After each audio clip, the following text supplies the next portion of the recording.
laakiin waxaanu intuu waxoogaa muxuu ahay ku caanbaxay iyo waxoogaa dhaqaalaana ka sameeyey magacna ka sameeyey waa la bartay waka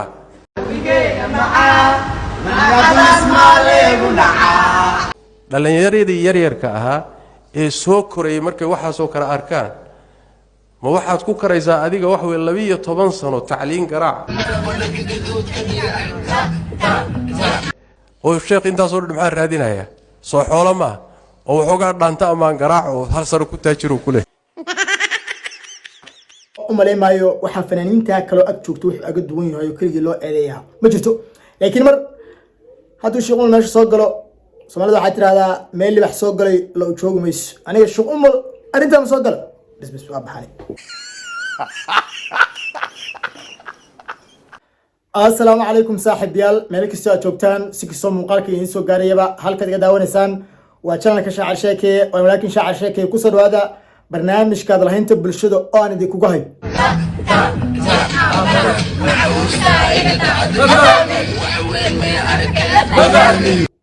وقت صاحب يال أنت أنا برنامج كيو جود قليل فضلا سبسكرايب صار شانك كي كسر كله لا يلا دعم مقالك كان سو قار صاحب بضا اوكي وقتها maalmihii u dambeeyay waxa si weyn baraha bulshada u haystay tan iyo markuu soo gabagabay taxaankii dawladda muuqaalkan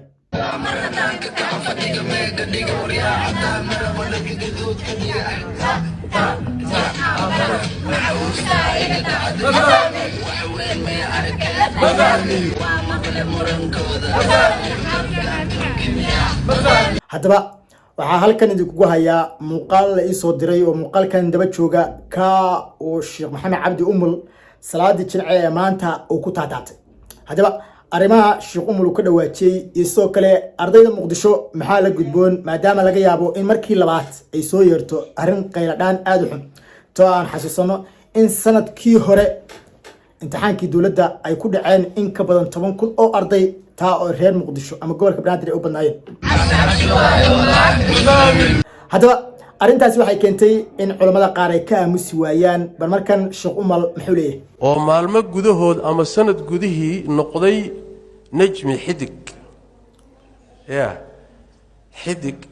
gogol cagaaran loo fidiyo oo garoomada lagu soo dhaweeyo oo xafladaha iyo maharajaanaadka loogu yeero oo xoolo kasba oo magac yeesha miskiin meelaha taagtaagan buu ugu had aqoonu meel ku gaadhana ma lahayn kartigu meel ku gaadhana ma lahayn dadnimo kale meel ku gaadhana ma lahayn laakiin waxaanu intuu waxoogaa muxuu ahay ku caanbaxay iyo waxoogaa dhaqaalaana ka sameeyey magacna ka sameeyey waa la bartay waka madaxdii iyo dawladihii baa muxuu ahay goosha u fidanaya dadkii dhalinyaradii markay arkaan yaryarka ahaa ee soo korayay markay waxaasoo kale arkaan ma waxaad ku karaysaa adiga wax weyn 12 sano tacliin garaac oo ilaa secondary ka bax 4 sano jaamacad garaac 3 sano master garaac 4 sano dambana PhD garaac miyaad ku kari oo sheekh intaasoo dhan maxaa raadinaya soo xoolo ma oo waxoogaa dhaanta amaan garaac oo hal sano ku taajiro ku leh waxaa qof baa weynimo sheeganaya kadib meel buu soo fadhiisanaya qof buu magaciisa inta ku dhawaaqo personal attack ku sameeyay xulay hebel u jeeda baba ka sheekh ma ka waa kama miim waa aniga camal waa youtuber macnaha sheekha ayo isku dhig culimada markii qofku wax u sheegayaan waxa lagu gartaa yaani farta iyo meesha bugtaa is og macnaha okay laakiin ani ahaan markii muuqaalka Sheekh Umul la ii soo diray fasti kood markaan daartaba war waxa isla wartalo sheekha ee sharma ka qabta ma wuxuu ku qabsan doonaa arrimihii ay taan baraha bulshada si weyn ku haystay ee kaniisad baa geesay iyo waxa kadibna waxa ogaaday Sheekh Umul waxa uu sheegay in boqolkiiba 99 baan dhigi karaa hadii wax qaldan yihiin hal xab bis qaldan waa hadii wax qaldan yahay hadii kale boqolkiiba boqolba inay xalqay yihiin sababtoo ah jiil badan ama dhalinyaro badan markay maanta arkaan Sharma Boy oo inta halkan ka baxay isagoo 2018 xaaladiisu iska caadi iska ahayd inta dhowr soo qaaday tagay America raaxaysanaya xogaa soo lacag wata duu soo duubay arkaan waxa laga yaabaa in saddehan wada adiga jaamacad ha gelin iskuul ha gelin hees bas in hormar gaarta laga yaabaa laakiin xaqiiqadu waxa ay tahay ama fanaan inaan noqoto ku fikir leeyahay ama inaan nin sheekh noqoto ku fikir leeyahay ama inaan masaajid ka aadinto ku fikir leeyahay ama adigu inaan wax ku fikir leeyahay fikirkaaga horta inuu wanaagsan yahay marka hore waa muhiim haddaa marka hore xumaato ku fakirtid waa dhibaato laakiin sidaa oo tahay fikirka adi aa fikirtay haddii aan ilaahay markii hore kuu qorin waxa inaad samaysid ma noqon kartid soo marka adigoo markii hore baa ilaahay kuu qorin inaad si sharma lacagta adduunka heshid meel tagtid xumaatana ku fakirtay waxaa laga yaabaa inaa ilaahayna isku dirtid oo aakhiradaada aad seejisid adduunna waxba ku heli weysid qofkan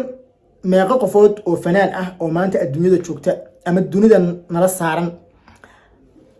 ayaa wax isku bedeshay culimo isku bedeshay macnaha meeqa fanaan soo ahayd soo raaxaysan jiray heesooda la jeclaa dad waxaa jiray aways khamiisada waa nin fankii dhanka baxay oo mar dhan buu taariikhdiisa ka hadlay heesihiisa markii la maqlo wuxuu ahaa qofka fadhiya xitaa ma fadhi jirin macnaha wuu istaagi jiray soo u neekiyo macnaha heesihiisu heerkaas bay gaaray ma fahmi deetana ilaahayaba ka madoobeeyaba wuxuuna xilligu taariikhdiisa ka hadlaya oo qirtay in fanka iyo fanaanimadaba lacag midii ugu badneed ay soo geli jirtay laakiin hal habeenna oo Soomaali waxba ka dhigan tusaale marka qofka taas ugu filan hadduu hunguri wadan islaamiyad oo inta tagta ka soo noqoto muhiim ah macnaha wax fiican ku soo kordhimayso in inta wadan tagtid soo noqotid ama wadan shiya soo ku soo kordhimayso laakiin xaqadu waxay tahay dadkan fanka ku jira qofku roob ha ahaado fanaaniinta oo dhan maanta mid kasta hadii soo fadhiisto oo la dhaho maxaa hanti oo leedahay xaqiiqada jirta waxay tahay wax uu faa'iido ku sheegi kara ma jiro abshir bacala hore u sheegay horena waa idin sheegay sideeba hidaayo iyo tawfiiq ma laha fanku siisaba wax uu faa'iido leeyahay ma jirto aniga hadii la hadlayo ahaan oo meediyaha iyo camera wax iga dhow aysan jirin nolosheeda kuma fakaro intaad meel soo istaagtid maalin uun hees macnaha hees sida kala jeed ma sha Allah marka ooyaan waxbay ku daalinay dhalinyarada ama ardayda ama qof kasto oo macnaha hami laha ama inuu wax barto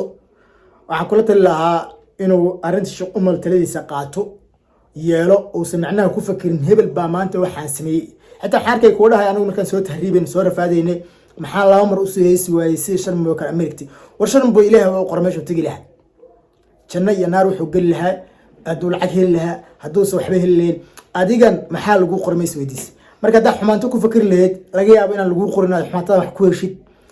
waa dhibaato aad bay dhibaato u tahay marka dhalinyarada waxaan kula tali lahaa marnaba qof shakhsi ah bil aadan ha israacnina haduu rab ha fiicnaado haduu rab ha xumaado adiga kaliya taada sida u wanaajin lahayd ka fakir marka arinta dalka agamaado sidoo kale waxaan arkay ninkii Sharma Boy ahaa oo garbihiisa cid ka maqnaysa jiray fanaaniinta America oo dhan wala nimcaan wala darmar wala kaba yare waxaan arkay ninkii oo loo sitaba xamala xataa iska dhaafo show marwani ma bisintaan ugu filan inuu yiraahdo aa maleynaya